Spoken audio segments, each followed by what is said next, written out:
عامر خان سے میری ملاقات ہوئی، میں نے اس کو کوئی دین کی بات نہیں کی، صرف محبت تھی۔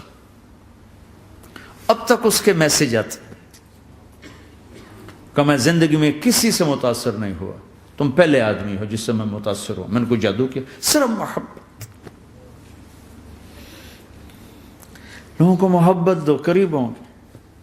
میں جب گیا بڑی مشکل سے اللہ نے، ملاقات کا کوئی راستہ ہی نہیں تھا، وہ مجھے نہیں جانتا تھا، میں اسے نہیں جانتا تھا، تو کوئی موقع نہیں مل رہا تھا ملاقات کا، تو اللہ نے شاہد آفریدی کو بھیج دیا۔ شاہد آفریدی اس کی دوستی تھی، ہمارا جو کرکٹر ہے، میں نے اس سے فون پر کہا یار میری ملاقات تو کرا، اس نے ملاقات کروائی، تو اس نے مجھے کہا آدھا گھنٹہ ہے، آدھا گھنٹہ۔ جب میں پہنچا میکسیمم پونا گھنٹہ، میں کہا ٹھیک۔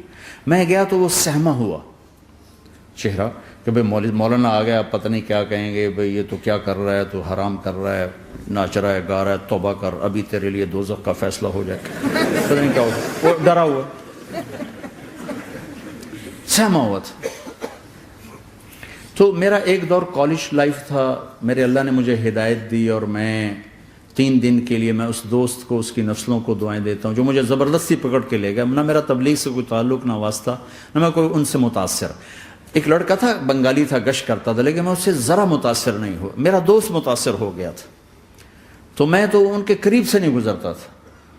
تو وہ اور میں اسکول میں اکٹھے آ رہے تھے، کالج میں اکٹھے آ رہے تھے، تو وہ متاثر ہوا، وہ 3 دن کے لیے جا رہا تھا، تو مجھے بتائے بغیر میرا ہاتھ پکڑ کے لے گیا، مجھے کام ہے چلو میرے ساتھ، اور میں اس کو انکار نہیں کر سکتا تھا، یہ میرا اس کا تعلق تھا، اب بھی اسی طرح بھائیوں جیسا تعلق، میں اس کا احسان ماں، مجھے زبردستی لے گیا۔ ہمارے پنجابی کی مثال ہے، کبے نو لت لگی وہ سیدھا ہو گیا، وہ جو ہوتا ہے ہنچ بیک ہوتا ہے نا، اس کو کسی نے لات ماری تو وہ سیدھا ہو گیا، مہربانی بھائی تیری لات سے میں سیدھا ہو گیا، تو مجھے تو وہ کبے والی لت پہ گئی، تو اللہ نے مجھے اس طرف لگا دیا۔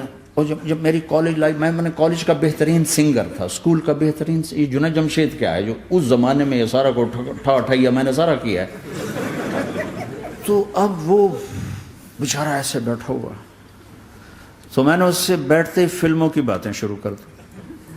اور تھوڑی دیر بعد کہ میں نے محسوس کیا کہ فرام 60 to 72 جو فلم انڈسٹری کو جتنا میں جانتا تھا اتنا وہ نہیں جانتا تھا، تو اس کے اوپر میرے علم کا روپ پڑ گیا، اس کی لائن کا علم تھا نا، تو حیران پریشان، یہ واز تو ہو نہیں رہا، تو کبھی دلیپ کمار کی باتیں شروع ہو گئیں، کبھی راج کپور کی شروع ہو گئیں، اور کبھی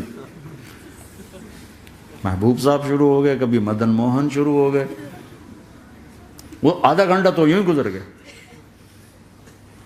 تو آدھے گھنٹے کے بعد میں نے کہا جی ہمارا تو ٹائم اوور کا نہیں، اٹھیں چلے ادھر چل کے بیٹھتے، وہ کھانے کی ٹیبل پر تھے تو ہم وہاں جا کے بیٹھ گئے، پھر وہیں باتیں شروع ہو گئیں۔ جب اس کا سارا خوف دور ہو گیا اور ریلیکس ہو گیا، اس میں پونے گھنٹے سے 50 منٹ گزر گئے تھے، تو پھر میں نے کہا عامر بھائی آپ حج پہ آئے ہیں، اگر آپ اجازت دیں تو آپ کو اپنے نبی کا حج سنو۔ کہنے لگے ہاں جی ضرور سنائی۔ پھر میں 1.25 گھنٹہ بولتا رہا، اور وہ ایسے کر کے یہاں سے وہ یوں نہیں ہوا، 1.25 گھنٹہ ایسے بیٹھ کے یوں سنتا، ہلا نہیں اپنی جگہ سے۔ لوگ محبت کے بھوکے ہیں، تم فتوے دینا شروع کر دیتے۔ 2 گھنٹے کی ملاقات کے بعد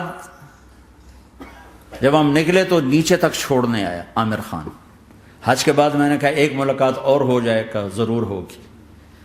پھر اس کا میسج آیا کہ میں مدینے چلا گیا ہوں، معذرت چاہتا ہوں۔ میں نے کہا میں مدینے آ جاؤں گا، میں مدینے پہلے ہو آیا تھا حج سے پہلے۔ تو اس نے کہا کہ آپ 14 تاریخ کو آ جائیں، 4 سے 6 کا ٹائم میں نے آپ کے لیے رکھا ہے۔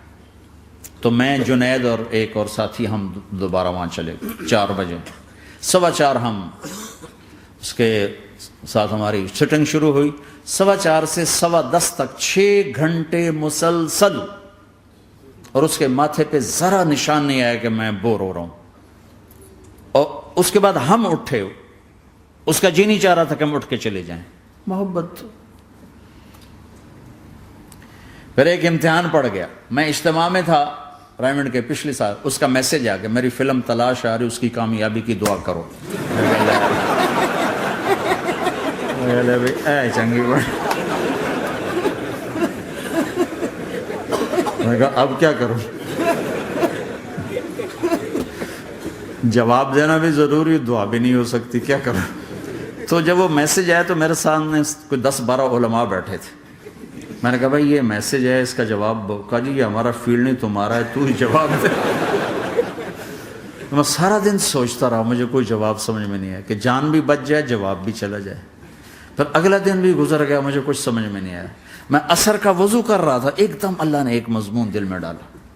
تو میں نے فوراً بیٹھ کے اس کو میسج کیا کہ عامر بھائی جو کریٹو ہوتا ہے نا ذہن، یہ اللہ کسی کسی کو دیتا ہے. تخلیقی ذہن یہ اللہ تعالیٰ کسی کسی کو دیتا ہے، ہر ایک کو نہیں دیتا. اور یہ اللہ کی بہت بڑی عطا ہوتی ہے. اور میں نے تمہارے ساتھ جو وقت گزارا اس میں نے دیکھا کہ اللہ نے تمہیں تخلیقی ذہن دیا ہے، تم کریٹر ہو. اور جو لوگ اس ٹائپ کے ہوتے ہیں وہ کامیابی ناکامی کی پرواہ نہیں کرتے، وہ اپنے کام سے کام رکھتے ہیں. آپ کا بھائی تو فوراً اس کا میسج آیا، آپ ٹھیک کہہ رہے ہیں، آپ ٹھیک کہہ رہے ہیں. بات ہو گئی. پہ میں تھا ہانگ کانگ، میں نے وہاں سے اس کو میسج کیا. دیکھو کسی مصروف آدمی کو براہ راست فون نہ کیا کرو، میسج کیا کرو کہ میں آپ کو فون کر سکتا ہوں، چونکہ میں اس کا بہت ستایا ہوا، بہت ستایا. تو میں نے اسے میسج کیا کہ میں طارق جمیل ہانگ کانگ میں آپ کو فون کر سکتا ہوں، میں آپ کو فون کر سکتا ہوں. میں ہمیشہ اسے، اب بھی میرا فون پہ رابطہ ہے، میں پہلے اسے میسج دیتا ہوں میں آپ کو فون کر سکتا ہوں. اگر اس کا جواب نہ ہے پھر میں نہیں کرتا ہوں. کبھی وہ خود کر لیتا ہے، کبھی وہ میسج دے دیتا ہے کال کر لیں. تو تھوڑی دیر بعد اس کا فون آ گیا کیونکہ میں اس وقت دلی میں ہوں، کانفرنس میں تھا. تو میں نے آپ کا میسج دیکھا تھا، میں اٹھ کے باہر آ گیا ہوں، ابھی آپ سے بات کر کے پھر میں جاؤں گا. تو اسے باتیں کرتے کرتے کہنے لگا آپ کی دعا سے میری فلم کامیاب ہو گئی. میں کہا یا اللہ میں کوئی نہیں کی تھی تینوں.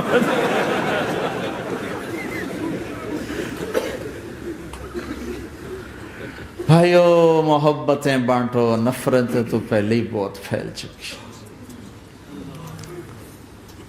نشہ پلا کے گرانا تو سب کو آتا ہے، مزہ تو تب ہے کہ گرتے کو تھام لے سب.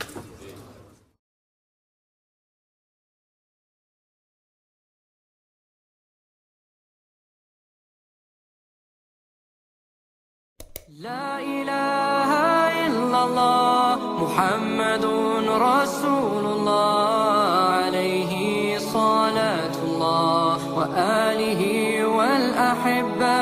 لا إله إلا الله محمد رسول الله عليه صلاة الله وآله